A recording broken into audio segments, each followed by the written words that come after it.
Ladies and gentlemen, the captain has turned on the fasten seatbelt sign. If you haven't already done so, please make sure the volume of this podcast is set perfectly to your listening enjoyment.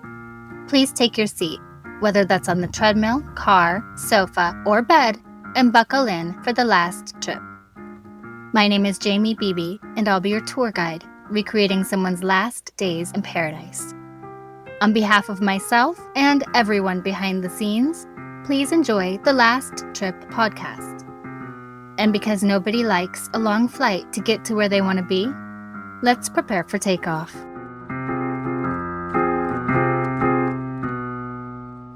There's a kind of magic in the desert, that quiet, endless space where time feels slower and anything or anyone can just disappear.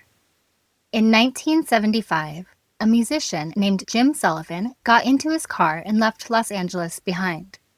He was heading east, chasing a new beginning, or maybe running from something he couldn't name. He was tall, handsome, magnetic, and his music carried that same restless energy. Songs about highways, lost souls, and vanishing into the unknown. The kind of lyrics that feel like they're trying to tell you something, if you're really listening. Somewhere along that long stretch of desert road, Jim stopped. And from that moment on, no one knows what happened next. His story faded into rumor, mystery, and myth, tangled up in the same strange beauty that filled his songs. Today, we're going to follow that same road Jim Sullivan took, the one that led him deep into the desert and out of the world we know.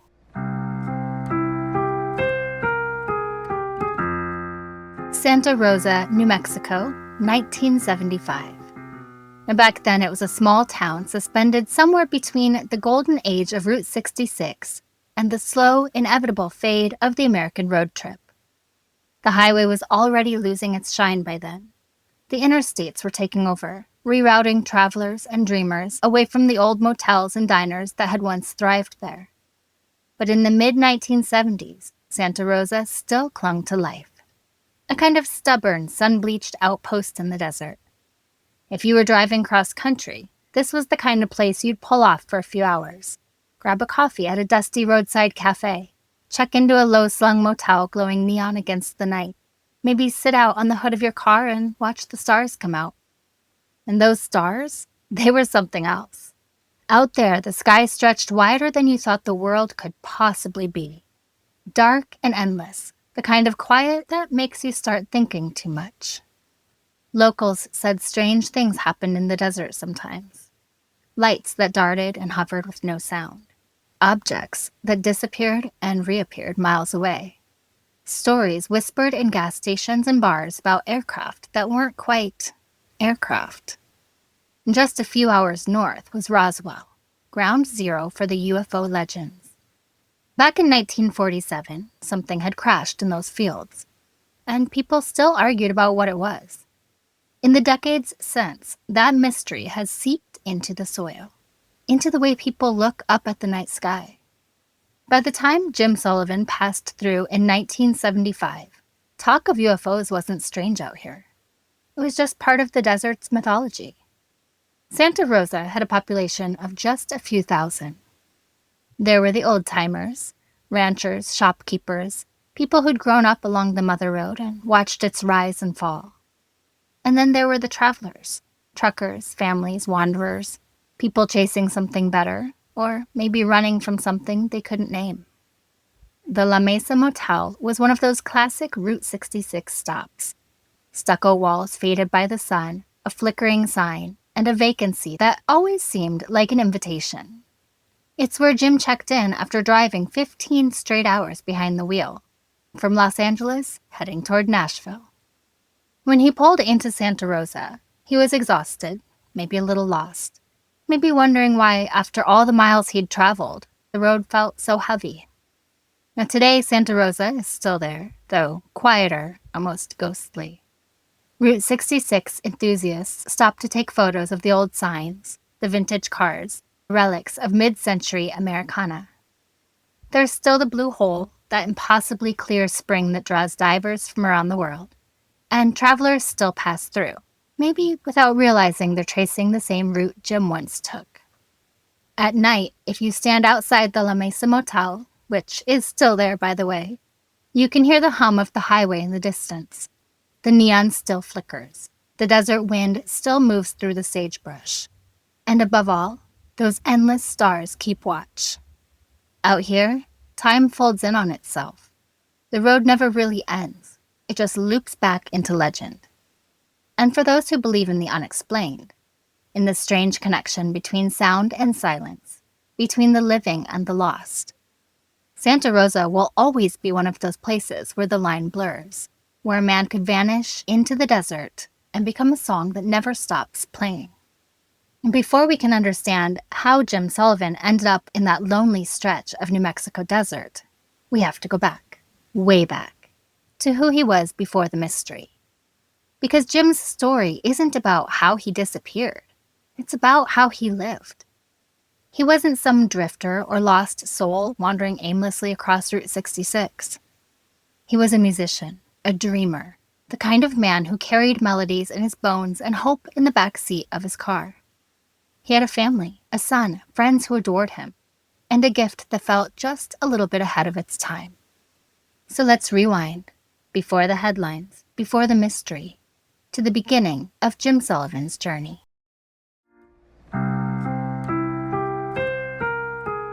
James Anthony Sullivan was born on August 13, 1939, in the wide plains of Nebraska, the seventh son in a hard-working Irish-American family.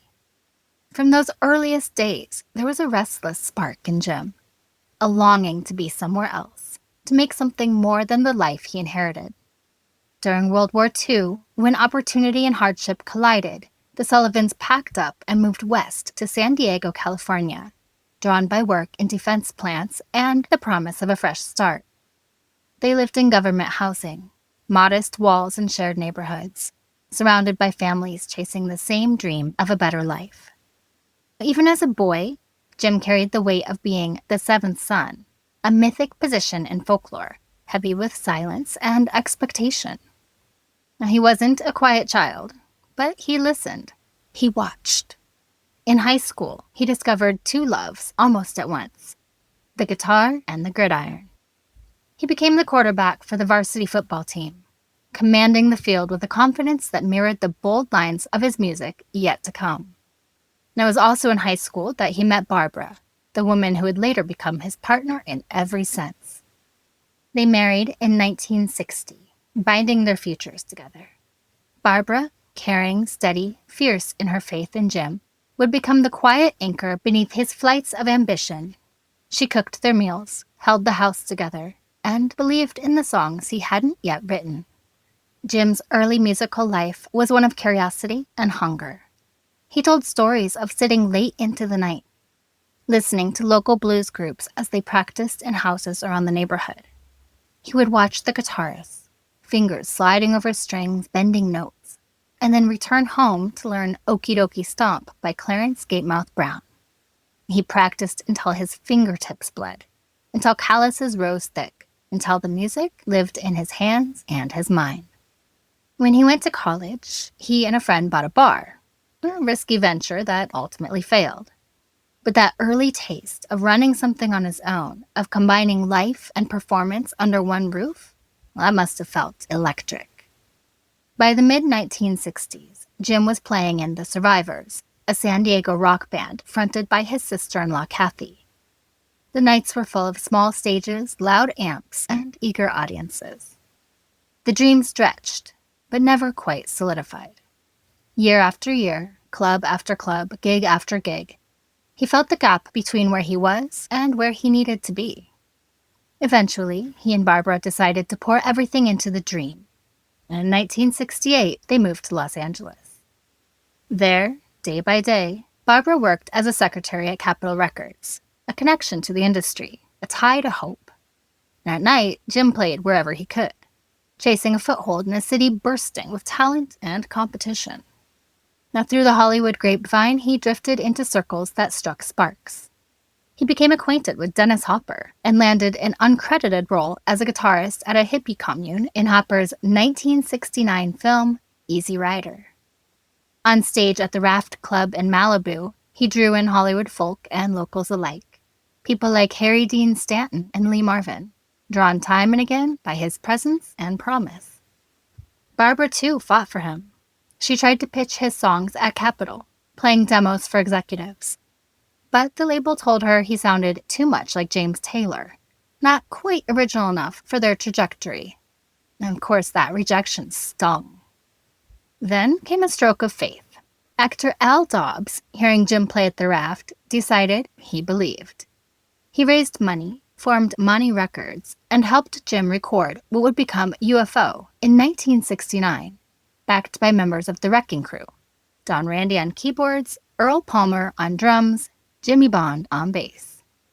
His music was strange, supple, and haunting. Roots in folk and country, reaching outward toward cosmic dreams. He sang of highways calling, of baked buddies, and pockets of diamonds and flying saucers hovering just beyond the desert horizon. Listeners sometimes called it psychedelic folk, counterculture country. Some said it felt like prophecy. But commercial success did not follow. In 1972, he released a second album, titled simply Jim Sullivan. This time on Playboy Records. Yes, Hugh Hefner from Playboy had a record label for a while.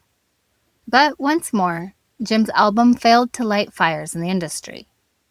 Now meanwhile, the ground beneath Jim's life began to shift.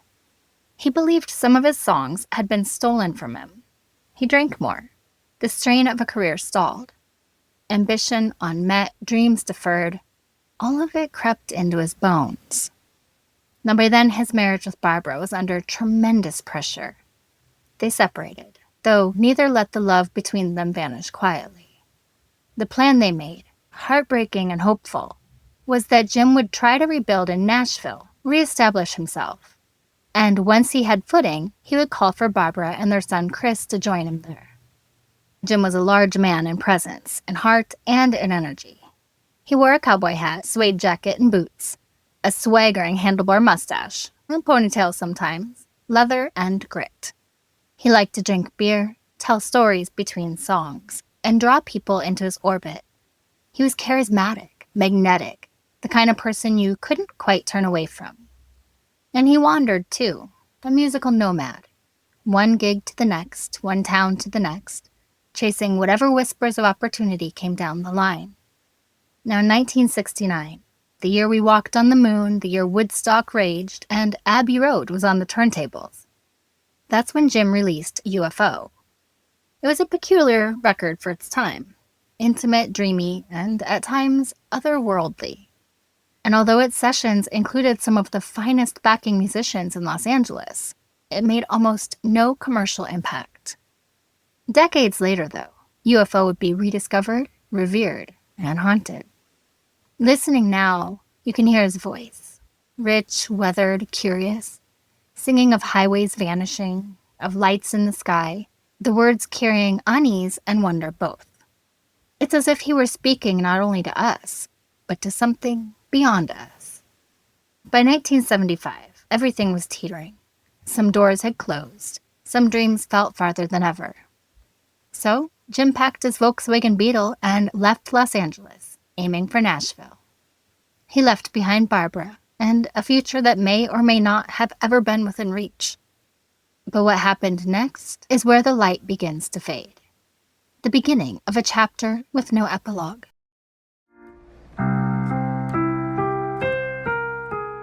Jim Sullivan left Los Angeles on March 4th, 1975, sometime between noon and 1 o'clock. The sky was high, the highways stretching ahead like a promise. Now in his Volkswagen Beetle, Jim carried about $125 in cash, a worn guitar case, hope, and perhaps a restlessness that had grown too large to ignore. His destination? Nashville. His journey? Solitary. By the early hours of March 5th, after around 15 hours of driving, the signs of fatigue began to show. He was swerving. A New Mexico trooper flagged him down on suspicion of driving under the influence. Now Jim, weary but sober, passed a field sobriety test. The trooper judged him not drunk, but dangerously tired. After the test, the trooper suggested he pull off the road and rest. Jim checked into the La Mesa Motel in Santa Rosa, New Mexico that same night. It was here that he made one of his last known conversations with the world outside. At approximately 3:15 p.m., he called his wife Barbara from the motel. He told her he was okay. She asked for details: his driver's license number, insurance, exactly where he was. He said Santa Rosa, and when she asked where that was, he replied New Mexico. He added that he'd probably leave the next day. But when Barbara pressed him, "Why are you waiting? What's wrong?" he hesitated, then said, "You wouldn't believe me if I told you." When she pushed for more info, he said, "Forget I said anything." He promised he'd call her from Nashville, and that was the last time she ever spoke to him. In those words, "You wouldn't believe me if I told you," you can hear more than reluctance. You can hear a pull into something unknown. Was he referring to the traffic stop, to a meeting, or did he glimpse something in the desert sky? Something too strange to explain halfway across New Mexico. All we know is that was the final thread to connect Barbara to Jim's journey. Days stretched into silence. On March 14th, with no calls, no messages, Barbara reached out to the Santa Rosa police to file a missing persons report. But she was told that was a job for Los Angeles, the place he was last seen before his journey began. Now, curiously, in that very phone conversation, the Santa Rosa officer made no mention of Jim's earlier run-in with the law, or that his car had already been towed.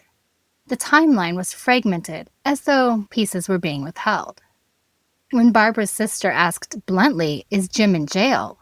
the officer replied, "No," then added with an edge, "If you ask me, that's where he belongs."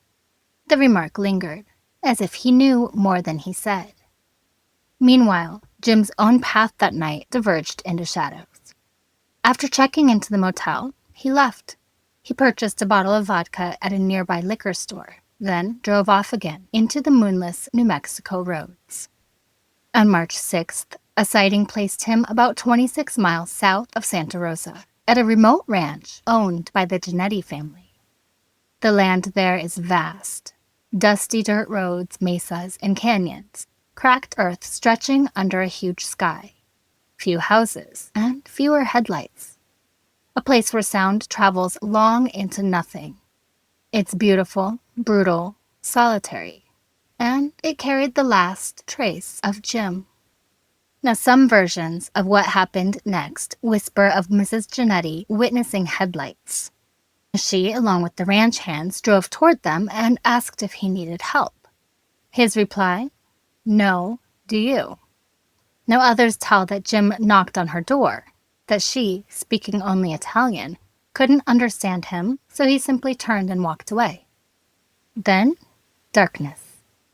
Not long after, his Volkswagen Beetle was found locked, sitting near the ranch property. The engine was dead. Inside, his wallet, papers, clothing, guitar, a box of unsold records, his whole life left behind. And his motel room betrayed a different kind of silence. The bed had not been slept in. The room key lay locked inside. Now, some accounts say his guitar remained in the room, others say it was in the car. His friends who knew him well said Jim would never abandon his guitar. It was part of him, inseparable. That contradiction lodges itself like a splinter in the timeline. His car was towed on March 8th, but Barbara was not told until March 21st, nearly 2 weeks later, that the vehicle was impounded. The rumors spread in dusty whispers. Some suggest the Giannettis had ties to the Chicago crime family. Others suspect local corruption, or worse. And the sheriff later retired. The Giannettis eventually moved to Hawaii. The timing of these departures, some say, is itself part of the puzzle. Jim's family descended upon New Mexico. They joined volunteer search parties, trudged desert washes, scanned gullies and cliffs. Newspapers in small towns printed notices: "Missing musician." But the land swallowed up their footsteps. No sign, no trace. Then, as if the desert itself offered a false promise, a body was discovered, badly decomposed, buried in a remote area 8 miles west of Las Cruces. The corpse had superficial similarities, roughly 6'2", mustache, short beard, but later forensic determination ruled it not to be Jim Sullivan. And so we arrive at the silence that remains. A car locked, but the engine dead. Belongings left behind. A life paused mid-note. A final cryptic call. A desert horizon stretching beyond where memory reaches. Now, over time, the theories accumulated like dust on the highway sign. Did he wander off, disoriented, succumb to exposure? Was foul play involved? Did someone take him, violently or quietly? Some have even whispered the possibility of alien abduction, a theory fueled by the very title of his first album, UFO. No matter which direction you lean, what endures is absence. The man who sang about vanishing, vanished. Let's walk those trails of the theories that have followed in the years since Jim's disappearance.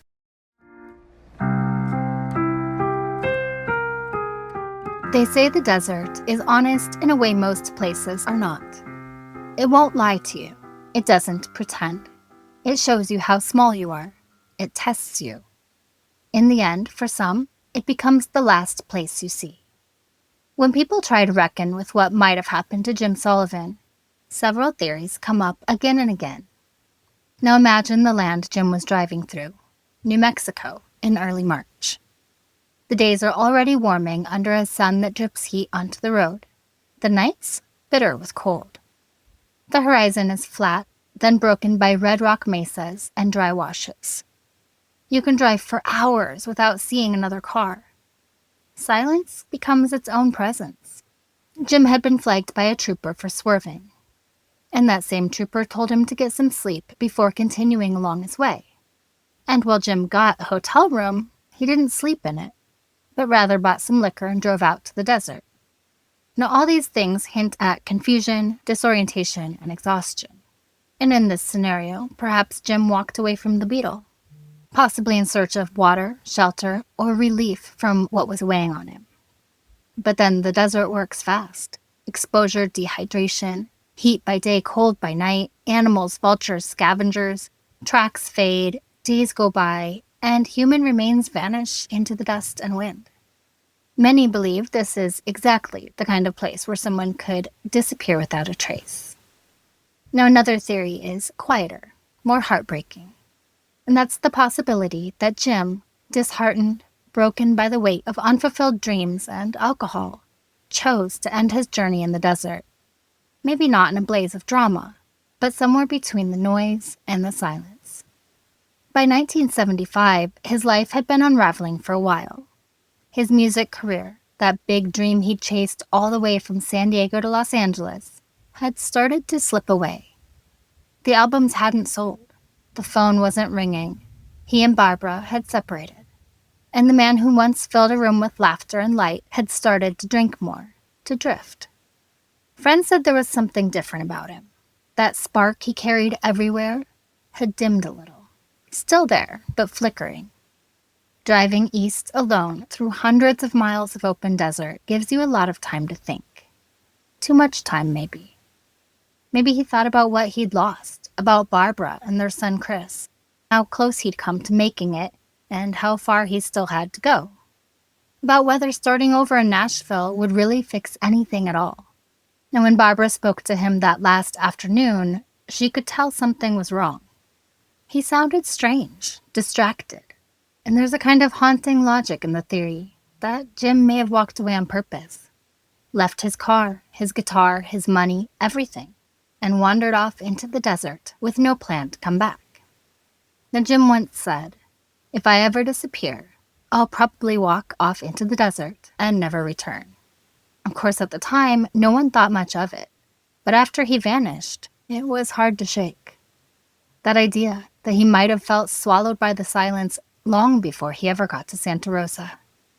Others refused to believe it. They say Jim would never leave his guitar behind, that it was part of him, almost like a limb. that if he'd really planned to end things, he would have taken it with him.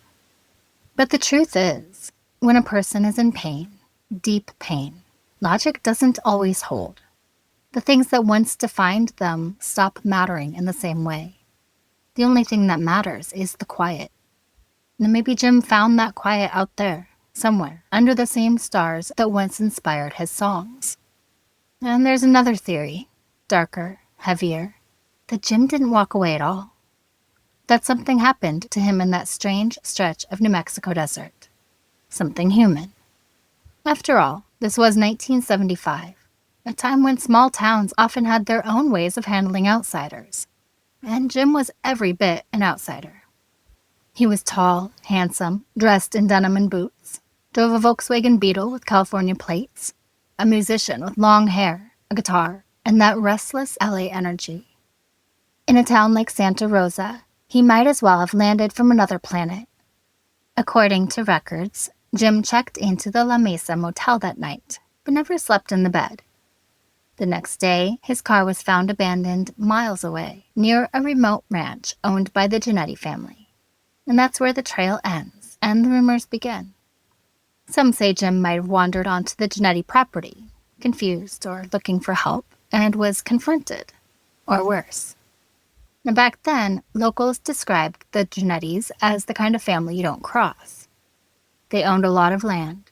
They were known to keep to themselves. And the desert, after all, can swallow secrets without a sound.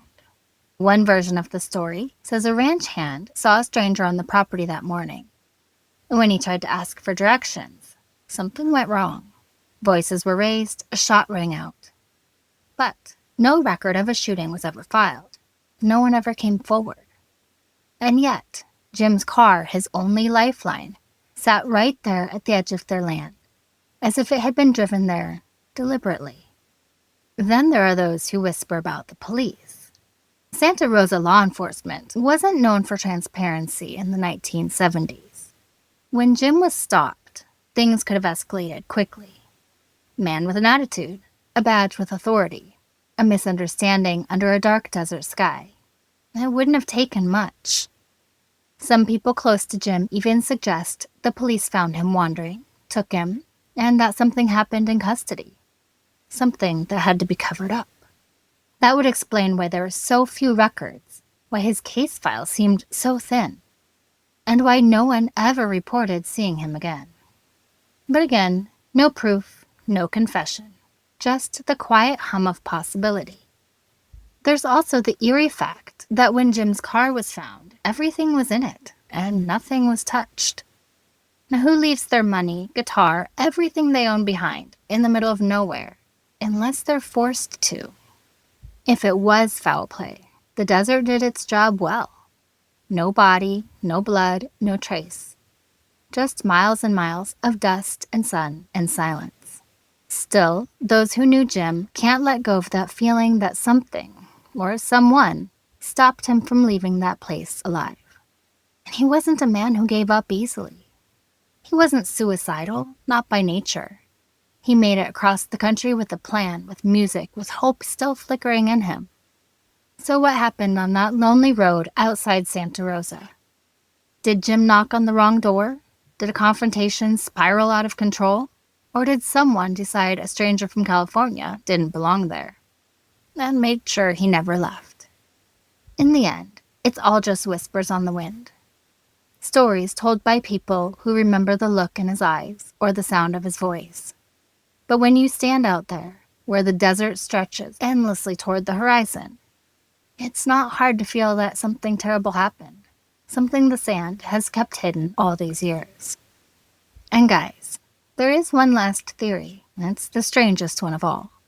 The one that feels impossible, and yet, somehow, makes kind of sense. The theory that Jim didn't die in the desert. Rather, he left it, for good. Roswell, New Mexico sits only a few hundred miles from where Jim disappeared. And for decades, it's been the beating heart of America's fascination with the unknown. It all began on a warm July night in 1947, when witnesses claimed they saw something streak across the sky. A metallic disc-shaped object glinting in the darkness. before crashing down on a ranch in Corona. By morning, the word UFO had entered the public imagination. Now the government said it was a weather balloon. But believers? Oh, they knew better. They said it was proof that something else was out there, and that maybe, sometimes, it came here. Since then, Roswell has become a kind of mythic waypoint, a place where fact and fantasy blur into one long, unbroken horizon. And not far from there, in 1975, Jim vanished into the desert, leaving behind a car, a guitar, and an album called UFO. Now, when UFO came out in 1969, it didn't sound like anything else. It wasn't a novelty record or a joke about little green men. It was haunting, poetic, full of open roads and alien skies. Songs about lost souls trying to find their way home. Jim sang about strange lights, about being taken away, about not belonging here. Jim and his wife Barbara were both fascinated by the idea of UFOs. They believed, in their own quiet way, that we weren't alone. That there might be something beyond what we could see. Another place, another dimension, waiting just beyond the edge of the desert. So when Jim vanished, leaving everything behind, some couldn't help but wonder, what if that's what happened? What if, walking alone through that endless sea of sand, Jim looked up and saw something moving above him? A light, silent and hovering like the one he used to sing about. Maybe it wasn't fear that kept him from turning back, but recognition. Maybe he finally found what he'd been riding toward all along. Of course, there's no evidence. No reports of strange lights over Santa Rosa that night. No radar anomalies. No UFO sightings logged by anyone nearby. Nothing but that wide, open desert sky. But still, Jim's family said that if anyone would have had an encounter like that, it would have been him. He was open to it. He believed in the possibility. And maybe, deep down, there's a kind of comfort in that idea. That Jim didn't suffer, give up, or meet violence. Instead, he slipped quietly into something unknown, something beyond. Maybe it's just a wish, a way to make peace with a mystery that still has no answers. But when you stand out there under those stars, when the air is still and the horizon glows faintly blue, it's hard not to imagine it. A man walking alone, looking up at the sky, and finally being taken home.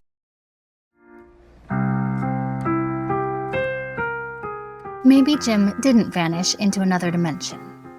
Maybe he didn't meet with foul play or simply walk away from it all. Maybe he just disappeared into the desert. The stretch of New Mexico, where Route 66 cuts through miles of sand and sky, has a way of swallowing sound and people. The horizon tricks your eyes. The heat bends reality. And if you're alone long enough, the desert starts whispering its own stories back to you. So if you ever find yourself driving that same open stretch, windows down, music playing, stars hanging low, there are a few things you should know. Because the desert is beautiful, but it's unforgiving. Traveling through the Southwest, especially alone, takes preparation. Temperatures can swing wildly, blistering during the day, freezing at night. Cell service fades to nothing. A wrong turn or broken down car can quickly become dangerous. In desert country, distances between towns can stretch long. Gas stations, motels, cell coverage, they don't populate every mile. Your car might sputter. You might find yourself in that moment when the road stretches silent in all directions. So bring extra water, far more than you think you'll need. A basic first aid kit, a spare tire, tools, jumper cables, a flashlight, extra batteries, a paper map, especially in case your GPS or signal fades.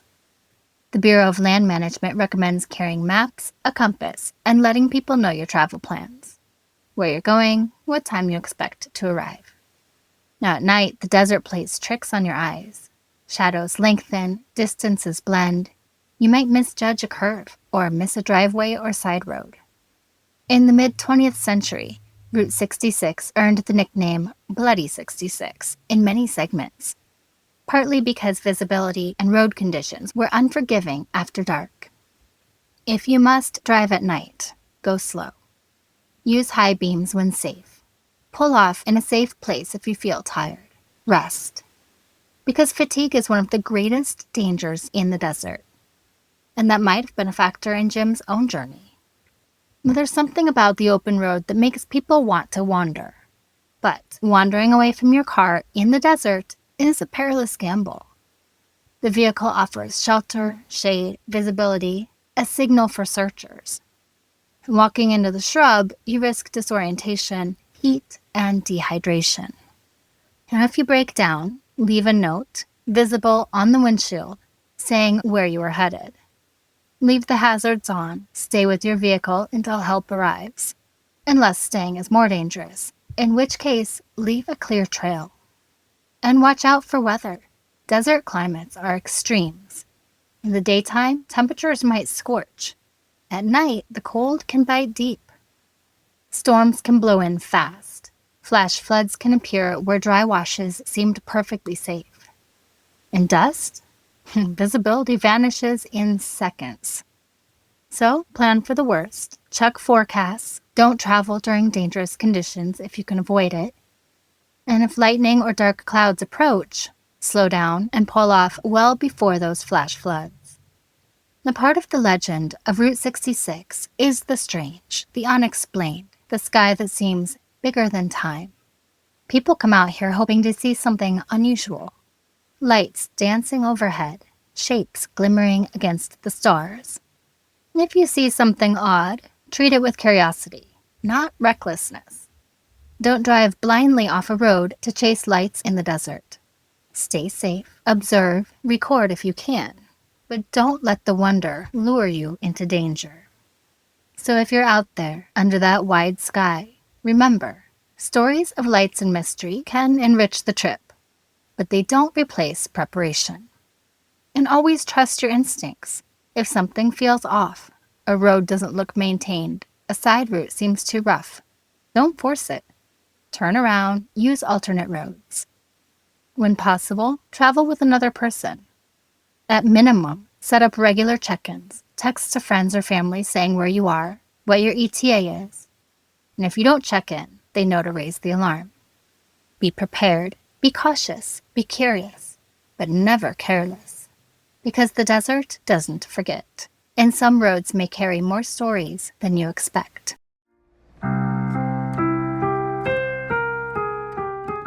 Maybe we'll never know what happened to Jim Sullivan out there in the New Mexico desert. Maybe that's part of his story. That his mystery isn't something to solve, but something to feel. Jim left behind no goodbyes, no clear trail to follow. Just a car, a guitar, and records that feel they were written by someone who already knew he was bound to disappear. Because even though Jim vanished, his music didn't. In 2010, decades after Jim's disappearance, Matt Sullivan, no relation, stumbled upon Jim's album UFO on a small blog dedicated to forgotten sounds. It was strange and beautiful and haunting, unlike anything else from its time. Matt founded Light in the Attic Records, and through his label, he gave Jim's voice a second life. He reissued UFO and Jim Sullivan, releasing them to a world that was finally ready to listen. And listen they did. The record found new ears, new hearts, and slowly became a cult classic. It's drawn in musicians, dreamers, drifters, people who feel that same quiet pull toward the unknown. People like me. Because while researching this story, I started listening to Jim's music and fell completely under his spell. There's something about his voice, weathered and honest, but full of wonder. The kind of wide-open Americana sound that feels like driving down a long highway at night with the windows down. It's equal parts hope and heartbreak. The arrangements are lush, cinematic. But there's always a shadow moving underneath them, like pop songs that forgot how to smile. Now, in the reissue notes, Jim's wife Barbara wrote, "It is the opinion of the people that were there after the car broke down that Jim hitched a ride and disappeared." Maybe that's all that really happened. Or maybe it's just the best story anyone could come up with when faced with a silence that never ended. Either way, Jim left behind something eternal.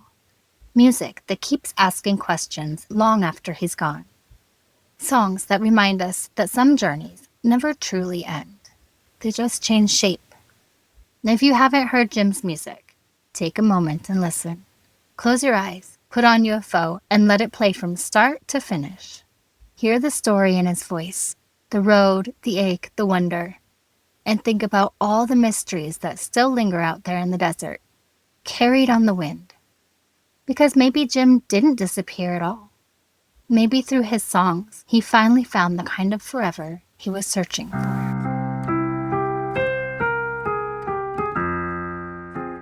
And finally, remember to leave a review and rate this podcast 5 stars if you like the show, or hell, even if you don't. But either way, feel free to let me know what you think. Please follow The Last Trip on Instagram at The Last Trip Crime Pod, and subscribe on Patreon to support the show.